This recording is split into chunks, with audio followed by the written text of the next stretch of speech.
Imagine waking up one morning to find the most trusted store of wealth in all of human history had just suffered its single worst weekly collapse in 15 years. Gold, the ancient metal that has preserved family fortunes across empires, world wars, currency collapses, and financial crises, just shed nearly 10% of its entire value in a single trading week.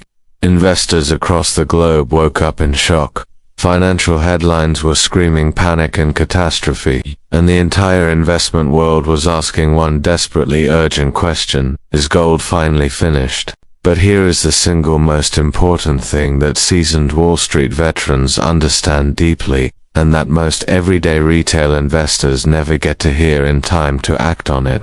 History, more than a century of documented financial data, says clearly and repeatedly that this kind of brutal, panic-driven moment in gold is almost always a serious buying opportunity. Stay with us right through to the end, because we are about to break down exactly what happened, precisely why it happened, and what decades of hard financial data tell us comes next. If you are genuinely serious about protecting and growing your financial future, hit that subscribe button right now, because this is exactly the kind of story that could reshape how you invest forever. Gold prices tumbled a stunning 9.6% over a single trading week, marking the biggest and most painful weekly loss for the precious metal since September 2011, over 14 years ago.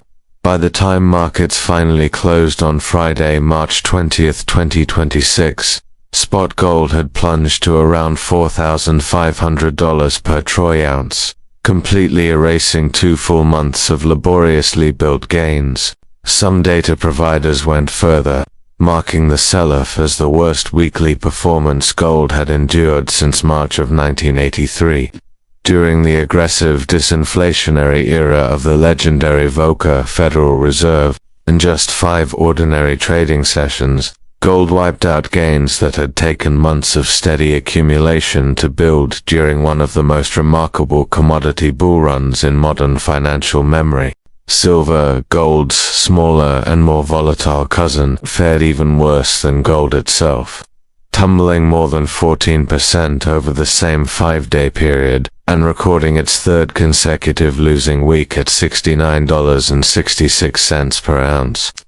The market carnage extended right into the following Monday, March 23rd, with spot gold falling another 2.5% in early Asian trading to $4,372 per ounce, touching its lowest level since early January 2026. Gold had now logged 9 consecutive sessions of declining prices, the longest and most demoralizing losing streak the metal had endured in years, and retail investor panic was spreading rapidly across social media. Trading volumes in gold exchange-traded funds surged dramatically during the sell-off week, as smaller investors rushed for the exits in one of the most emotional and fear-driven liquidations seen in recent precious metals history.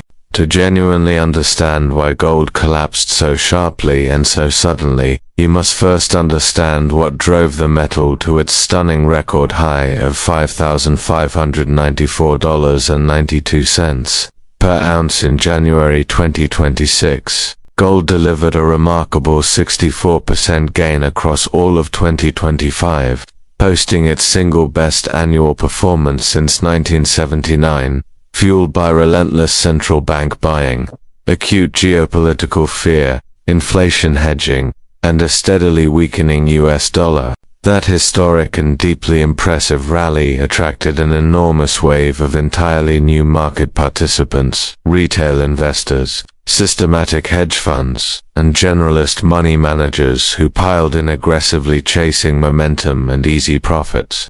Greg Shearer, head of base and precious metals strategy at JP Morgan, described the crash with uncommon bluntness, labeling it an extremely brutal flush of what had become a dangerously overcrowded and leveraged trade. The immediate trigger for the dramatic sell-off was rapidly escalating military conflict in the Middle East, involving the United States and Iran, which sent global oil prices surging to near four-year highs above $110 per barrel.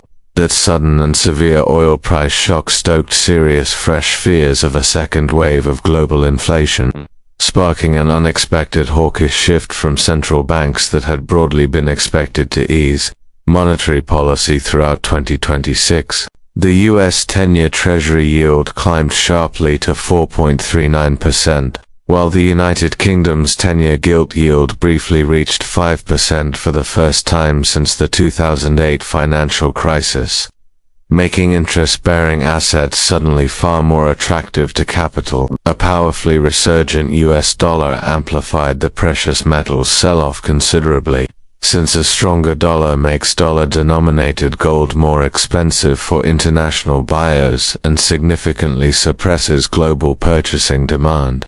CME FedWatch futures showed financial markets pricing in a 27% probability of a U.S. interest rate increase by December 2026, a dramatic and destabilizing reversal from earlier broad expectations of multiple Fed rate cuts this year. Traders who had entered gold purely for momentum and short-term price gains rather than long-term fundamental conviction began exiting their positions aggressively, and those rapid exits became a self-reinforcing cascade of accelerating selling. Strategists at Dutch bank ING noted publicly that some of the largest investors were selling gold not out of any fundamental conviction but simply to raise emergency cash or rebalance portfolios that had grown dangerously overweight precious metals. Central banks and Gulf state sovereign wealth funds, which had spent the entirety of 2024 and 2025 quietly accumulating enormous gold reserves at every price level, were credibly reported to have entered active and large-scale liquidation mode. An icy puckering of Coin Bureau observed that what markets were witnessing clearly signaled that these central banks and Gulf states were finally tapping the reserves they had built over several years specifically to fund capital defense operations.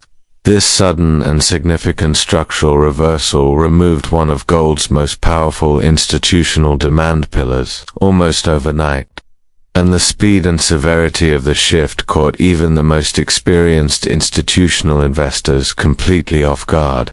To put this painful and disorienting sell-off into its proper perspective, you need to firmly understand that gold has experienced multiple sharp, frightening corrections throughout modern financial history and has recovered stronger every single time. During the catastrophic 2008 global financial crisis, gold dipped sharply and suddenly alongside virtually all other asset classes, as panicked investors around the world sold absolutely everything liquid to meet urgent margin calls, precisely like what unfolded this week. Yet gold entered 2008 trading near $850 per ounce and ultimately closed that same turbulent year at approximately $870, essentially flat at a time when the S&P 500 collapsed more than 50% from its peak to its trough. From its October 2008 crisis low, gold surged a remarkable 78% within just 2 years, ultimately peaking at $1,917.90 per ounce in August 2011, representing a total gain of 163% from the depths of the financial crash. That extraordinary multi-year rebound handsomely rewarded the patient investors who correctly understood that the initial sell-off was driven purely by temporary liquidity needs, not by any genuine collapse in gold's fundamental long-term investment value.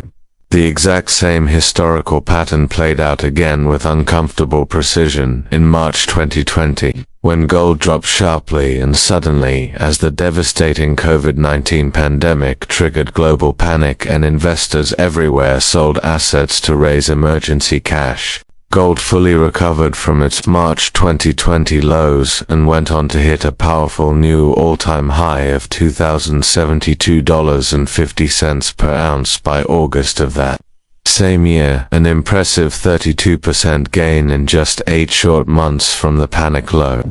J.P. Morgan's own analysts openly acknowledged the severity of the current sell-off, while firmly and publicly maintaining their structurally bullish long-term thesis, calling it gold getting caught in contagion risk, rather than reflecting any genuine breakdown in underlying fundamentals.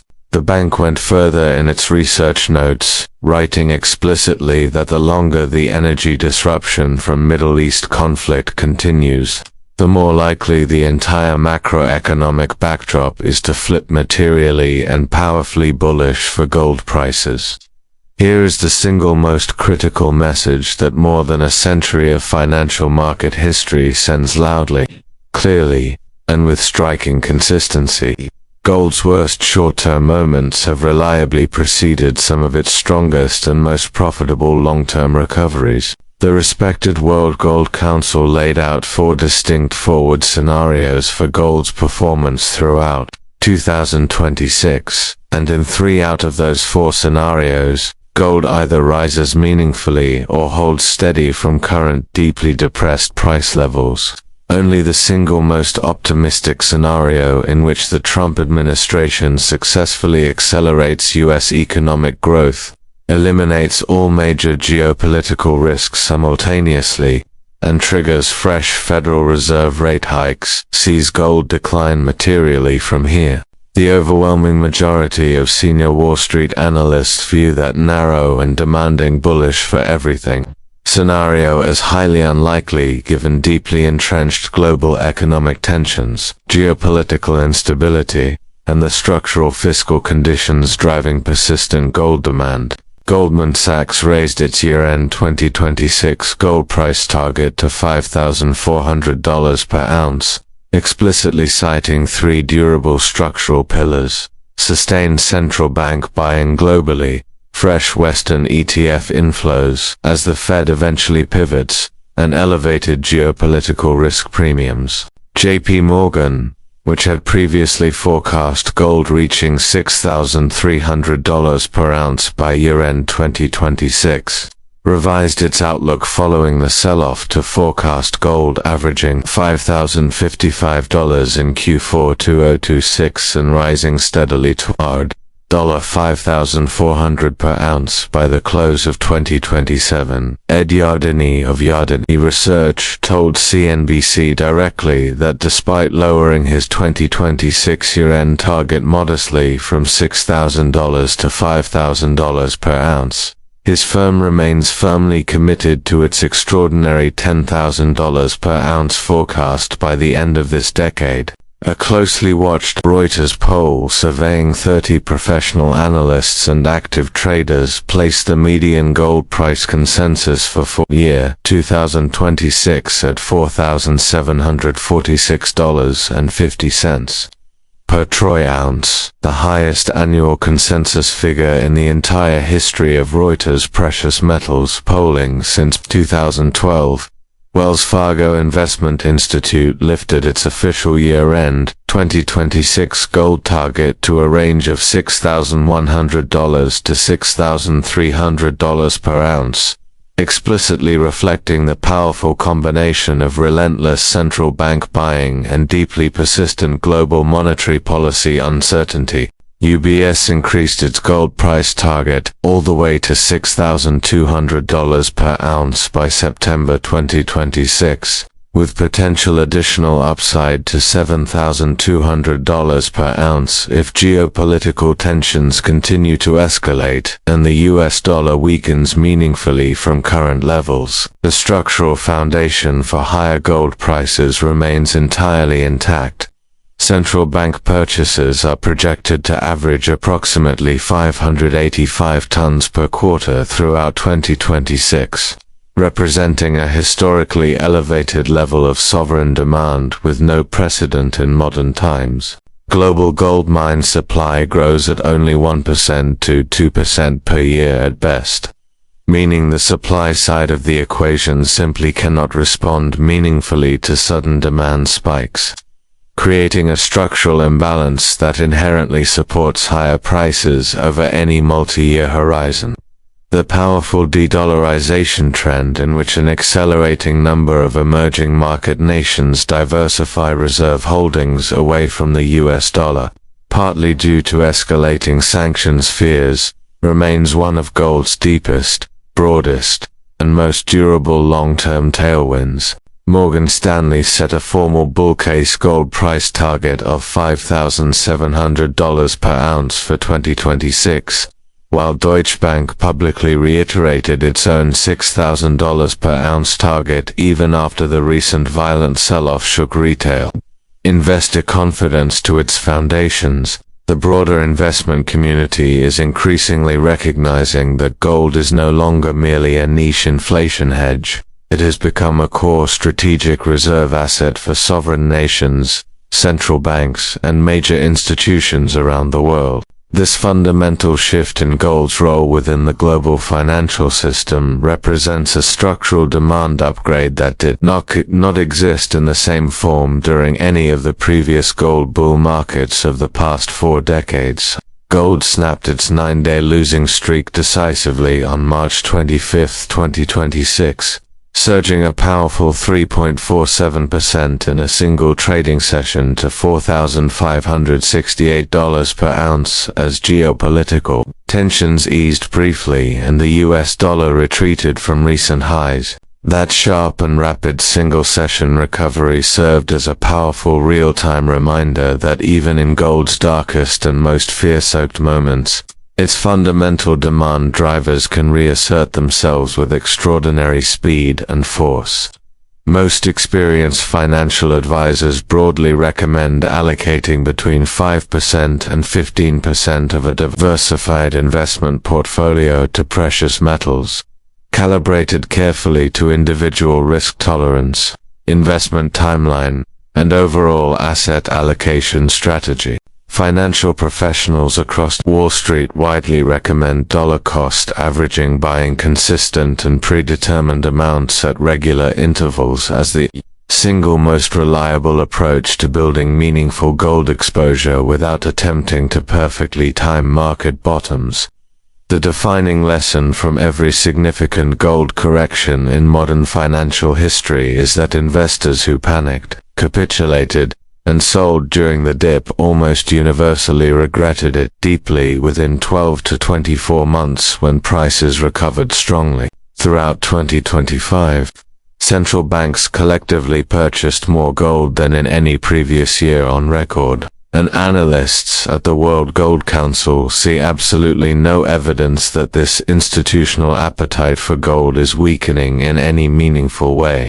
Even with gold still up more than 5% year-to-date in 2026, despite the brutal recent sell-off, the long-term investment story remains one of unprecedented institutional, sovereign, and retail support that has no real historical parallel. Senior analysts across multiple major banks emphasize that the broader structural macro picture, persistently elevated inflation expectations, Federal Reserve policy uncertainty, aggressive central bank buying, and soaring government debt levels globally remains powerfully and unambiguously supportive of gold.